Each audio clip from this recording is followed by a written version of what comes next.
अस्सलाम वालेकुम एवरीवन। तो हम लोगों ने स्टार्ट किया था जीआईटी मेडिसिन में इन्फ्लेमेटरी बाउल डिजीज, और उसमें जो दूसरी इसकी मेजर एंटिटी है क्रोहन्स डिजीज, अब हम उसको डिस्कस करेंगे। मैंने जो आपको पहले अल्सरेटिव कोलाइटिस में पढ़ाया, इसकी शुरू की सारी बातें वहां से बहुत ज्यादा मिलती जुलती हैं, इन्वेस्टिगेशन बहुत सेम है, जो जो डिफरेंस होगा मैं वो आपको बताऊंगी, लेकिन मैनेजमेंट बहुत ज्यादा डिफरेंट है। तो मेरा जो मेजर फोकस होगा मैनेजमेंट होगा, क्योंकि आपसे पूछते भी मैनेजमेंट ही है। तो ठीक है, मतलब ये कि अगर आपने इससे पहले अल्सरेटिव कोलाइटिस की वीडियो देख ली है तो फिर आपके लिए ये वीडियो देखना आसान भी हो जाएगी और आपको समझ भी ज्यादा सारी साथी, क्योंकि अब जो बातें मैं बता चुकी हूँ रिपीट नहीं करूंगी। जैसे आई हैव ऑलरेडी टोल्ड कि इन्फ्लेमेटरी बाउल डिजीज क्या होती है, क्रॉनिक इन्फ्लेमेशन है वगैरह वगैरह है। उसकी पैथोफिजियोलॉजी में एचएलए की स्पेशल टाइप्स इन्वॉल्व है, उसमें दो मेजर टाइप्स आती है, अल्सरेटिव और क्रोहन्स। मतलब इसको मैंने डिटेल में पिछली में एड्रेस कर दी है, तो अब हम जरा इससे आगे चलते हैं। अच्छा, क्रोहन्स डिजीज में डिफरेंस कहाँ पे आता है? क्रोहन्स डिजीज जो है मैंने आपको बताया था कि आपकी पूरी GI tract starting from your oral cavity ending at your anal canal कोई भी जगह इन्वॉल्व कर सकती है। ठीक है, आपका इसोफेगस हो जाएगा, स्टमक, आगे ड्यूटेनम, जेजुनम, आइलियम, कोई भी जगह आपकी इन्वॉल्व हो सकती है। ठीक है, और इसमें आपके पास हमेशा इन्वॉल्वमेंट होती है patchy in nature. Patchy involvement का मतलब है कि सपोज मेरे पास कर लेते हैं कि आइलियम इन्वॉल्व है, तो आइलियम इतना सा इन्वॉल्व होगा, फिर बीच में सारा इतना बड़ा एरिया है जो नॉर्मल होगा, बिल्कुल नॉर्मल। उसके बाद फिर इतना सा इन्वॉल्व होगा, फिर आगे एरिया आ जाएगा जो बिल्कुल नॉर्मल होगा। तो इस तरह पैचेस में इन्वॉल्व होती है, एक पूरा कंटिन्यूस सेगमेंट इन्वॉल्व नहीं होता। ये एक बड़ा डिफरेंस है इसका। ठीक है, उसके बाद हमारे पास जो इसकी मेजर साइट्स जो इन्वॉल्व करता है, मतलब मेजरली जो इफेक्ट करता है, ये आपने याद रखने की एमसी का आता है। सबसे कॉमनली टर्मिनल आइलियम, जहां आइलियम एंड हो रहा है, और right side of colon, right colon आपका। ठीक है, ये चीज तो आपकी मेनली इधर इफेक्ट होती है, terminal ileum and right side of colon, ये सबसे फर्स्ट होते हैं। फिर हमारे पास होता है कि कॉलन, खाली कॉलन पूरा का पूरा इन्वॉल्व हो जाए, आइलियम ना हो, या फिर खाली आइलियम हो जाए, कॉलन ना हो, या फिर जेजुनम एंड आइलियम हो जाए। अब अगर इस बात से आप अंदाजा लें तो आपको अंदाजा होगा कि सबसे ज्यादा ये आपका आइलियम और कॉलन इन्हीं चीजों में घूम रहा है, और ये आपका रेक्टम और एनल कैनाल और इन चीजों में एंड में नहीं आ रहा है। ठीक है, मतलब मेनली आपका ये चीज इन्वॉल्व करता है। वैसे तो पूरे जीआई ट्रैक में कहीं भी आ सकती है। उसके बाद जो इसकी इन्फ्लेमेशन होती है क्रोहन्स डिजीज की, ये आपकी होती है ट्रांसम्यूरल इन्फ्लेमेशन। मैंने आपको जिस तरह बताया था कि आपके पास जो आपका लार्ज ट्रैक्ट है, इवन इसमें क्योंकि स्मॉल इंटेस्टिन भी इन्वॉल्व है, तो स्मॉल इंटेस्टिन लार्ज इंटेस्टिन दोनों की बातें कर लेते हैं। जो उनकी जनरल सी बात है ये कि दोनों में सबसे पहली लेयर होती है mucosa consisting of epithelium and lamina propria. उसके बाद आपकी सब म्यूकोजा, फिर मस्कुलरिस म्यूकोजा एंड सिरोजा। उसमें हमने बात की थी कि इन्फ्लेमेशन म्यूकोजा तक ही लिमिटेड रहती है, बहुत सब म्यूकोजा तक जाती है अल्सरेटिव कोलाइटिस में, लेकिन यहाँ पर इन्फ्लेमेशन ट्रांसम्यूरल होती है, इन्वॉल्विंग ऑल द लेयर्स। और जब सारी लेयर्स इन्फ्लेमेशन को इन्वॉल्व कर देती है, तो फिर आपकी जब आखिरी लेयर सिरोजा भी इन्वेड हो जाएगी, तो परफोरेशन भी हो सकती है। ठीक है, तो इसमें आपकी बहुत कॉमनली आराम से चारों लेयर्स इन्वॉल्व हो जाती है, परफोरेशन होती है। और परफोरेशन से ज्यादा जब इसमें चारों लेयर इन्वॉल्व होती है इन्फ्लेमेशन में, तो यही वाला जो इन्फ्लेमेशन के रिजल्ट में क्या हो रहा है, क्रॉनिक इन्फ्लेमेशन के रिजल्ट में हमेशा ग्रेनुलेशन टिश्यू बन रहा होता है। ये ग्रेनुलेशन टिश्यू ब्रिज, जब ये चौथी लेयर को मतलब सिरोजा को परफोरेट करेगा, तो उस ग्रेनुलेशन टिश्यू का एक ब्रिज बनना शुरू हो जाता है, और वो ब्रिज जो है आपका क्या होता है, एक ट्रैक नया बना देता है। वो जो नया ट्रैक बनता है, वो जब तक आपका एक ब्लाइंड ट्रैक है, तो हम उसको ये नहीं कहते कि फिस्टुला बने, लेकिन वो ट्रैक अक्सर औकात जाके आपका दूसरा कॉलन में ही किसी अगले पोर्शन के साथ जुड़ सकता है, तो उसको हम कहते हैं इंटेरो इंटेरिक, एक फिस्टुला बन गया पूरा। ठीक है, fistula is basically a track of granulation tissue जो आपका एक क्रॉनिक इन्फ्लेमेशन के रिजल्ट में बन जाता है इन क्रोहन्स डिजीज। ठीक है, तो क्रोहन्स डिजीज में transmural inflammation and fistulas are very common. Fistula आपका सिर्फ आपका ऐसा नहीं होता कि आपके कॉलन में, सॉरी इंटेस्टिन्स में आपस में बने, हो सकता है यहाँ पर पड़े हुए साथ वाले स्ट्रक्चर्स के साथ बना दे। वजाइना पड़ा होगा फीमेल्स में, तो वजाइना के साथ इंटेरो वजाइनल फिस्टुला बन जाएगा। यूरिनरी ब्लैडर के साथ बनेगा तो इंटेरो वजाइकल फिस्टुला बन जाएगा। उसकी मजीद फिर कॉम्प्लिकेशन ज्यादा होने लग जाती है। ठीक है, तो एक तो ये बातें याद रखनी है, ट्रांसम्यूरल इन्फ्लेमेशन है, फिस्टुला का बनना है। उसके बाद मैंने आपसे कहा कि क्यों कि इसमें इन्वॉल्वमेंट पैची होती है। पैची इन्वॉल्वमेंट का मतलब इतना सा खराब हुआ, फिर नॉर्मल, फिर खराब, फिर नॉर्मल, फिर खराब, फिर normal.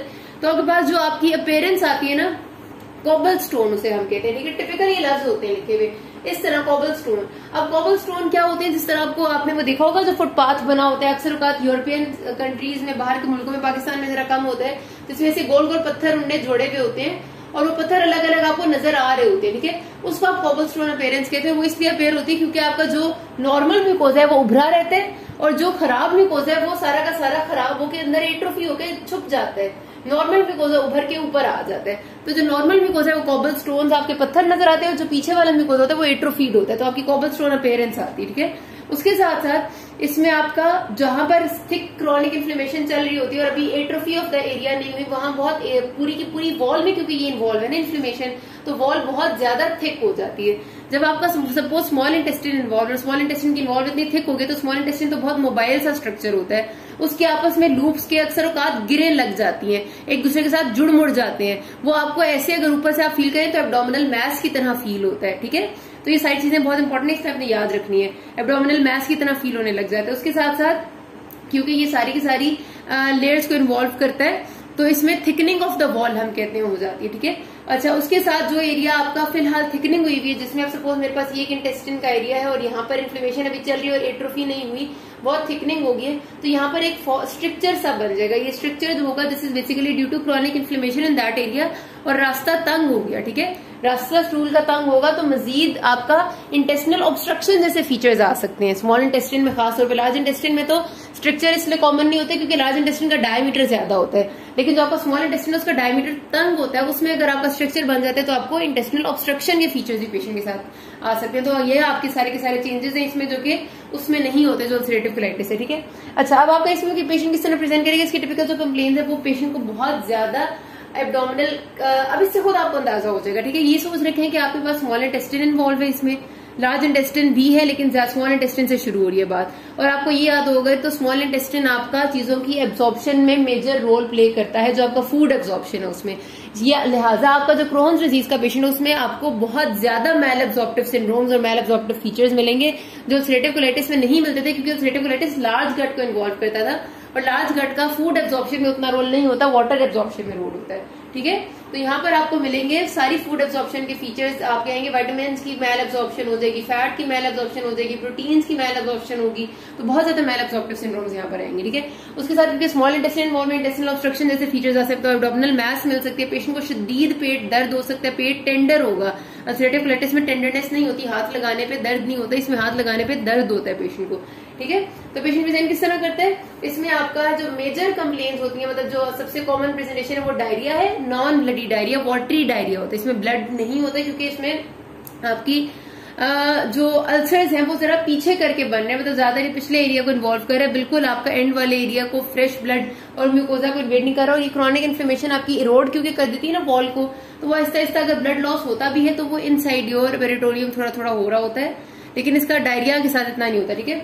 Watery diarrhoea plus weight loss. Weight loss क्यों? वेट लॉस की वजह एक तो ये कि पेशेंट को इतना, क्योंकि एक सपोज 1 महीने से उसको ये मसला चल रहा है और वो खाना भी सही नहीं खा रहा, क्योंकि उसको खाना खाने पे मजीद दर्द होता है पेट में, तो एक तो पेट दर्द उसे हो रहा है तो खाना खा नहीं रहा, और ऊपर से एब्जॉर्ब भी नहीं हो रहा जो वो खाता है, मैल एब्जॉर्प्टिव सिंड्रोम शुरू चला हुआ है, ठीक है, क्योंकि जाहिर है उसका तो सारा एरिया इन्फ्लेम्ड है। तो डायरिया, वेट लॉस और जो नॉन वाटरी डायरिया होगा वो आपकी पेशेंट की मेजर कंप्लेन होती है, और साथ एब्डोमिनल पेन। ये 3 कार्डिनल सिम्टम्स हैं, मतलब ये कार्डिनल तो नहीं कहेंगे क्योंकि ये तो बहुत नॉन स्पेसिफिक से सिम्टम्स होते हैं, किसी भी डिजीज में हो सकते हैं, लेकिन क्रोन्स डिजीज की भी जो प्रेजेंटिंग कंप्लेन है वो यही होती है। उसके साथ फिर आप देखेंगे तो आप पेशेंट से पूछते हैं, वो बताता है कि हाँ भाई मुझे ऐसा 2-3 महीने होता है, फिर ठीक हो जाता है, फिर दोबारा से आ जाता है, क्योंकि इसमें भी रिलैप्सिंग रिमिटिंग कोर्स रहता है आपके पेशेंट का। उसके साथ वो कहेगा कि कभी कभार ब्लडी डायरिया भी हो जाता है, जरूरी नहीं है कि बिल्कुल ब्लड ना हो, ब्लीडिंग भी हो सकती है, लेकिन नॉर्मली नहीं हुआ करती। देन आपके पास इसके साथ आपका जो मैल एब्जॉर्प्टिव सिंड्रोम्स आएंगे, तो उसमें पेशेंट की आप जब चेक करेंगे तो उसकी फैट मैल एब्जॉर्प्शन होगी, उसका वो कहेगा stool are difficult to flush. मैंने आपको सीलिक डिजीज में ये बात बताई थी कि stools are difficult to flush, वो वाले स्टूल्स जो कि फैट में, जिनमें फैटी कंटेंट बहुत ज्यादा होता है, वो फ्लश नहीं होते इजीली। यहाँ भी यही बात होती है, ठीक है, और आपके सिनेरियो में ये बात आती होती है कि स्टूल्स इजीली फ्लश नहीं हो रहे, तो फिर आपने इसमें और सीलिक डिजीज में कैसे डिफरेंशिएट करना है, क्योंकि सीलिक डिजीज में भी ये कुछ होता है। इसमें वो आपको लाजमी बताएंगे कि जीआईटी में कहीं और भी इन्वॉल्वमेंट है। अगर वो आपको ये कहते हैं ना कि patient presented you with diarrhoea, weight loss and abdominal pain for last 1 week या 2 weeks and the stools are difficult to flush, he also has mouth ulcers for 1 month, ठीक है। अब माउथ अल्सर्स यहाँ पर आपको बता रहे हैं कि ये मसला क्रोहन्स डिजीज वाला, ये मसला सीलिक डिजीज वाला नहीं, क्योंकि सीलिक डिजीज में कोई माउथ अल्सर नहीं होता। ये बात होती है डिफरेंशिएटिंग पॉइंट, बहुत छोटी सी एक बात है लेकिन बहुत बड़ी बात है और आपको डिफरेंस बता रही है, ठीक हो गया।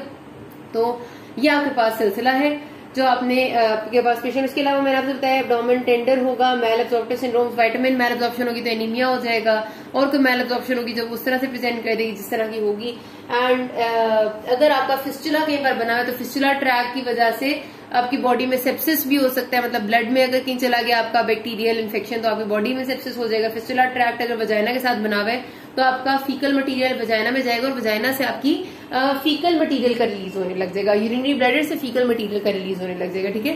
तो अगर यूरिनरी ब्लैडर के साथ है तो इस तरह के आपके फिस्टुला की प्रेजेंटेशन होती है। स्ट्रक्चर होगा तो इंटेस्टिनल ऑब्स्ट्रक्शन होगी, ये सारी की सारी। अच्छा, इसी कॉम्प्लिकेशन वही है जो पहले अल्सरेटिव कोलाइटिस में थी। एक एक्स्ट्रा कॉम्प्लिकेशन यहाँ लिखनी है आपने, उसके साथ फिस्टुला। फिस्टुला इज इंपॉर्टेंट, मैंने आपको बता दी उसकी डिटेल। बाकी वही है कि लाइफ थ्रेटनिंग कोलोनिक डायलेशन हो सकती है, डायलिटेशन हो जाएगी कॉलन की तो परफोरेशन होगी, लेकिन वो आपकी अल्सरेटिव में ज्यादा होती है। हेमरेज इसमें भी हो सकता है और कैंसर का रिस्क इसमें भी ज्यादा है। इन्वेस्टिगेशन में आपने क्या क्या कराना है, ब्लड सीपी कराएंगे, एनीमिया आएगा उसमें, कोई ना कोई आपका मेगालोब्लास्टिक एनीमिया भी हो सकता है, सिंपल आपका आयरन डेफिशिएंसी एनीमिया भी हो सकता है। यहाँ ब्लड लॉस एनीमिया नहीं होगा, आयरन डेफिशिएंसी और मैल एब्जॉर्प्टिव ज्यादा होगा। ये सर सीआरपी रेज हो जाएंगे, एल्ब्यूमिन कम होगा क्योंकि एब्जॉर्प्शन नहीं हो रही, प्लेटलेट्स ज्यादा होंगे as a marker of chronic inflammation. बाकी सारी चीजें वही है, ठीक है। सिर्फ और सिर्फ डिफरेंस यहाँ पर आएगा, फीकल कैलप्रोटेक्टिन आपको मिलेगी, ज़ाहिर बैक्टीरियोलॉजी आपने रूल आउट करनी है, जैसे मैंने आपको अल्सरेटिव कोलाइटिस में बताया था। एंडोस्कोपी पे यहाँ पर जो चेंजेस मिलेंगे वो आपको जाहिर है ग्रेनुलर अपीयरेंस नहीं मिलेगा, यहाँ पर आपको बड़े बड़े कॉबलस्टोन जैसा अपीयरेंस मिलेगा, क्योंकि आपका एक एरिया नॉर्मल है, एक एट्रोफीड है, और उसके साथ आपको स्ट्रक्चर्स मिल सकते हैं, मतलब तंग एरियाज मिल सकते हैं, उसके अलावा आपको फिस्टुले मिल सकते हैं। These are very characteristic of Crohn's disease. और उसके अलावा आपकी सबसे बड़ी बात कि पैची इन्वॉल्वमेंट, एक एरिया इन्वॉल्व है फिर नॉर्मल है, फिर इन्वॉल्व है फिर नॉर्मल है, ये बहुत जरूरी है। एंड रेडियोलॉजी भी सेम है, इसमें कोई डिफरेंस नहीं है। हम आ जाते हैं मेजर बात पे कि मैनेजमेंट कैसे करनी है। यहाँ पर आपका अमाइनोसैलिसिलिक एसिड का रोल नहीं है, बेशक ये भी इन्फ्लेमेटरी डिजीज है, लेकिन मैंने आपको बताया कि जाहिर है सारी की सारी जो मेजर इनमें चीज है वो ये कि जेनेटिक ससेप्टेबिलिटी होती है ना लोगों की, तो जेनेटिक ससेप्टेबिलिटी के रिजल्ट में लोगों के अंदर जिन जो ससेप्टेबल इंडिविजुअल्स होते हैं उनमें आपकी बॉडी की अपनी इम्यूनिटी एक्टिवेट हुई होती है। जो क्रोन्स में इम्यूनिटी एक्टिवेट होती है ना, वो आपके सैलिसिलिक एसिड्स के रिस्पॉन्स नहीं देती। चेक किया गया है बहुत दफा ट्रायल्स करके, यहाँ पर रिस्पॉन्स जो आता है वो आपका डायरेक्ट स्टीरॉइड्स का आता है। तो आप शुरू ही यहाँ पर स्टीरॉइड से करते हैं। सबसे पहले बात कर लेते हैं उन लोगों की जो कि नॉर्मल सी, मतलब ये कि बहुत सिवियर डिजीज के नहीं है, एक नॉर्मल डिजीज के पेशेंट्स हैं, तो उसमें हमने ग्लूकोकॉर्टिकॉइड थेरेपी से स्टार्ट करना। तो ग्लूकोकॉर्टिकॉइड में आपने पहली थेरेपी हमेशा जो देनी है वो है ब्यूटीसोनाइड, ठीक है। ब्यूटीसोनाइड 9 मिलीग्राम पर डे देंगे, 9 मिलीग्राम पर डे, और देनी 6 वीक्स के लिए होती है, और उसके बाद आपने डोज को टेपर करके आहिस्ता आहिस्ता खत्म कर देना, ठीक है। कभी भी आपने ग्लूकोकॉर्टिकॉइड्स को मेंटेनेंस थेरेपी नहीं देनी, ठीक है। स्टीरॉइड्स हमेशा आप एक रिमिशन के लिए देते हैं, यानी डिजीज को उस वक्त एक्यूट फ्लेयर को खत्म करने के लिए देते हैं, लेकिन कभी भी मेंटेनेंस के लिए नहीं देते। तो budesonide is the first line agent. अगर आपका 2 हफ्ते में ब्यूटीसोनाइड से पेशेंट को कोई रिस्पॉन्स नहीं आता, ठीक है, वैसे टोटल इसकी डोज 6 वीक्स की है, लेकिन अगर आपका 2 हफ्ते में रिस्पॉन्स नहीं आता तो फिर आपने शिफ्ट करना है अगली चीज पे जो कि ग्लूकोकॉर्टिकॉइड है, प्रेडनिसोलोन। प्रेडनिसोलोन इससे ज्यादा पोटेंट होता है, ओरली देना है, ठीक है। प्रेडनिसोलोन 40 मिलीग्राम डेली देना है, और एक हफ्ता देके देखेंगे, आहिस्ता आहिस्ता डोज को टेपर करेंगे, इतना टेपर करेंगे कि 8th वीक तक पहुंचते पहुंचते उसकी डेज 5 मिलीग्राम पर वीक हो जाए, ठीक है। मतलब एक हफ्ते में 5 मिलीग्राम रह जाए। शुरू आपने 40 मिलीग्राम डेली से करनी है, आहिस्ता आहिस्ता टेपर करते जाना है। और इसके साथ आपने खास ख्याल रखना है कि पेशेंट को एब्जॉर्प्टिव सिंड्रोम्स बहुत ज्यादा होंगे, तो वाइटामिन, कैल्शियम और आयरन वगैरह की आपने सप्लीमेंटेशन देनी। ये होता है आपका एक क्रोनिक डिजीज का ऐसा पेशेंट जो कि बहुत सिवियर का नहीं होता, उसमें आपने रिमिशन करनी होती है, रिमिशन इस तरह हो भी जाती है। कहते ये है कि अगर वो लोग जो ग्लूकोकॉर्टिकॉइड से रिस्पॉन्स करते हैं तो ग्लूकोस्टीरॉइड्स जैसा ही रिस्पॉन्स आपकी बॉडी में आ जाता है अगर आप गट को न्यूट्रिशन दे, ठीक है। सिंपली न्यूट्रिशन का मतलब ये है कि ये नहीं कि ऊपर से खाना पीना डालने लग जाए, मतलब ये होता है कि आप सिर्फ एक अच्छा प्रोटीन, एलिमेंटल प्रोटीन अगर देते हैं ना अपनी गट को, क्योंकि जाहिर आपकी गट को तो न्यूट्रिशन कब से मिली नहीं होती, तो वो इतना ही एंटी इंफ्लेमेटरी रोल प्ले करती है जितना आपके स्टीरॉइड्स करते हैं। लेकिन वही बात है कि ये आपके बच्चों में थोड़ा बेहतर रोल होता है, एडल्ट्स में इतना अच्छा रिस्पॉन्स इससे भी नहीं आता। उसके बाद हमारे पास जो बहुत सिवियर डिजीज के पेशेंट्स होते हैं जिनमें हाली स्टीरॉइड से काम नहीं चलता, उनमें फिर हम आते हैं हमारी अगली थेरेपी की तरफ, जो के साथ एंटी TNF एजेंट्स है। जिस तरह मैंने आपको अल्सरेटिव कोलाइटिस में बताया था, ट्यूमर नेक्रोसिस फैक्टर के अगेंस्ट हम जाते हैं। इन्फ्लेक्सिमैब है, एडेलिम्यूमैब है, उसके अलावा ये विडोलिजुमैब, सारे एंटी TNF एजेंट्स में आते हैं, ये आ जाते हैं हमारे पास। एंड उसके साथ थायोपिरीन, एजाथायोप्रीन, 6-मार्केप्टोप्यूरिन, ये इनका रोल भी मैंने आपको पिछली वीडियो में जैसे बताया था कि ये आपके T सेल्स को इनहिबिट करते हैं, उनके फंक्शन को, ताकि इन्फ्लेमेशन खत्म हो। इन दोनों को अलग अलग देंगे अगर, यानी खाली ये देंगे, खाली देंगे, ये वाले दे देंगे तो उतना अच्छा रिस्पॉन्स नहीं आएगा, लेकिन कॉम्बिनेशन में अगर दोनों को देते हैं तो अच्छा रिस्पॉन्स आ जाता है और आपकी डिजीज का रिमिशन हो जाती है। अभी हम सारी रिमिशन की बात करें, मेंटेनेंस की बात नहीं की। स्टार्ट हमने इससे हमेशा करनी है, सप्लीमेंट्स तो हमेशा साथ रखने हैं। इंटेरियल न्यूट्रिशन का रोल बच्चों में है, और एंटी TNF और ये थायोपिरीन्स को तब देंगे अगर ग्लूकोकॉर्टिकॉइड्स का रिस्पॉन्स नहीं आता। उसके बाद हमारे पास मेंटेनेंस थेरेपी यहाँ की होती है ना आपके पास क्रोन्स डिजीज की, वो हमेशा आपने याद रखना है कि थायोपिरीन्स और ये मेथोट्रेक्सेट वगैरह पे ही होगी, ठीक है। मेंटेनेंस थेरेपी आपकी कभी भी स्टीरॉइड्स में नहीं रखनी है आपने, उसके लिए आपने पेशेंट को देने हैं थायोपिरीन्स पे मेनली आप कोशिश करते हैं कि मेंटेन हो जाए, क्योंकि ये इतने ज्यादा महंगे भी नहीं होते और साइड इफेक्ट्स भी कम होते हैं। मेथोट्रेक्सेट तब देते हैं अगर आपका थायोपिरीन ना ज्यादा चले। मेथोट्रेक्सेट का अच्छा रिस्पॉन्स है, लेकिन ये दोनों ही बहुत ज्यादा ट्रेटोजेनिक होते हैं, इसलिए पेशेंट्स को बता देते हैं जो फीमेल होती है खासतौर पर कि वो अच्छा वाला कॉन्ट्रासेप्शन इस्तेमाल करें, क्योंकि अगर खुदा न खास्ता इसके दौरान प्रेगनेंसी होती है तो बहुत ज्यादा ट्रेटोजेनिक है। अच्छा, विडालिजुमैब का रिस्पांस बहुत अच्छा है कि अगर आप एक मेंटेनेंस में एंटी टीएनएफ एजेंट डालें, लेकिन ये बहुत महंगा होता है, इसके साइड इफेक्ट ज्यादा आते हैं, इसलिए हम ये नहीं डालते। और एक बहुत इंपॉर्टेंट फैक्टर है वो ये कि पेशेंट को स्मोकिंग हमेशा छोड़नी है।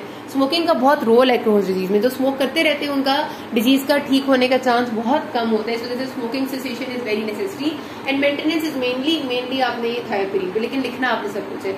अच्छा, उसके बाद आपके अगर पेशेंट के फिस्टुले या पेरी एनल डिजीज, आपको याद रखना है कि आपके पास एक तो फिस्टुला है बहुत इंपॉर्टेंट जो यहाँ पर बनता है, उसके अलावा एनल केनाल के अराउंड की डिजीज आपकी पेरी एनल डिजीज भी क्रोन्स डिजीज में होती है, और उसमें वो बहुत तरह से मैनिफेस्ट कर सकती है। सिंपली पेरी एनल इन्फ्लेमेशन हो सकती है और पेरी एनल फिस्टुलास भी आपके बन सकते हैं, मतलब बंदे का कोई फिस्टुला था जो पेरी एनल स्किन के साथ बन गया।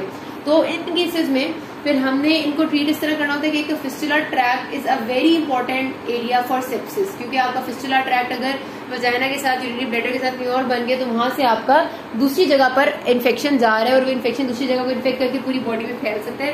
तो पहले आपने ये कोशिश करनी है कि फिस्टुला ट्रैक्ट जो बना हुआ है उसको आप ये कोशिश करें कि वहां पर रुके ना कहीं भी कोई चीज, मतलब अगर फिस्टुला ट्रैक्ट बन गया और वो रुक जाता है तो फिर तो वहां पर बैक्टीरिया आएगा ही आएगा। अगर वो रुक नहीं रहा और वहां से कंटिन्यूस ड्रेनेज हो रही है जहां भी बने, तो फिर भी गुजारा चल सकता है जब तक आप उसको सर्जिकली ट्रीट नहीं करते। तो आपने एक फिस्टुला ट्रैक्ट को सिटॉन सूचर्स होते हैं आपके, उनसे आपने उसको पेटेंट रखना होता है जब तक आप उसको रिमूव नहीं करते, ताकि वो बंद ना हो। उसके बाद आपने फिर ये 6 मंथ केप्टोपिरीन और एज़ाथायोप्रीन वगैरह आप साथ साथ देते हैं, लेकिन इनका रोल इस तरह से नहीं है कि ये उसको खत्म कर दे ट्रैक को खत्म करने के लिए आपको नॉर्मली सर्जरी ही करनी पड़ती है, लेकिन जो आपका जनरल ट्रीटमेंट है वो ये होती है कि आप स्टीरॉइड्स और ये थायोपिरीन या मेथोट्रेक्सेट देंगे, ठीक है। अच्छा, उसके बाद आपकी सर्जरी आती है। सर्जरी की इंडिकेशन तब है कि आपकी मेडिकल ट्रीटमेंट से पेशेंट बिल्कुल ठीक नहीं हो रहा, उसकी क्वालिटी ऑफ लाइफ खराब होती जा रही है, उसकी जॉब वगैरह पे फर्क आ गया, या फिर उसका कोलाइटिस इतना फर्मिनेंट है कि उसकी बॉडी में बहुत सिवियर सिम्प्टोम्स आ रहे हैं, ठीक है। और उसके साथ इन पेशेंट्स में ज्वाइंट प्रॉब्लम्स, आर्थराइटिस भी बहुत कॉमन होती है। अक्सर आपके पास सिनेरियो में आ जाता है कि पेशेंट को लार्ज ज्वाइंट डिजीज भी थी, तो वो भी इसी इन्फ्लेमेटरी बाउल डिजीज का पार्ट होती है। तो फिर आपने सर्जरी करनी है। सर्जरी डिपेंड करता है कि चॉइस ऑफ सर्जरी के कौन सा एरिया ज्यादा इन्वॉल्व है, क्योंकि हमारे पास क्रोन्स डिजीज में सर्जरी के बाद बहुत ज्यादा रिकरेंस होती है। अल्सरेटिव कोलाइटिस में सर्जरी इज क्यूरेटिव, यहाँ पर सर्जरी में रिकरेंस रेट बहुत ही ज्यादा है, इस वजह से हम पेशेंट को पहले अच्छी तरह काउंसिल करते हैं कि दोबारा भी होने के चांसेस हैं, और पोस्ट सर्जिकल हम उनको ये थायोपिरीन मेथोट्रेक्सेट वगैरह देते हैं और कभी एक बार स्टीरॉइड्स भी देते हैं, लेकिन स्टिल उनको आपने देखना होता है, उनकी कोलोनोस्कोपी करनी होती है 6 मंथ्स आफ्टर सर्जरी, अगर उनमें कोई कॉलन का पोर्शन आपने छोड़ा है, ताकि आप रिकरेंस को देख सकें, कार्सिनोमा को देख सकें, ठीक है। तो यहाँ पर बात खत्म करते हैं, किसी को मसला भी के नाज में। Thank you.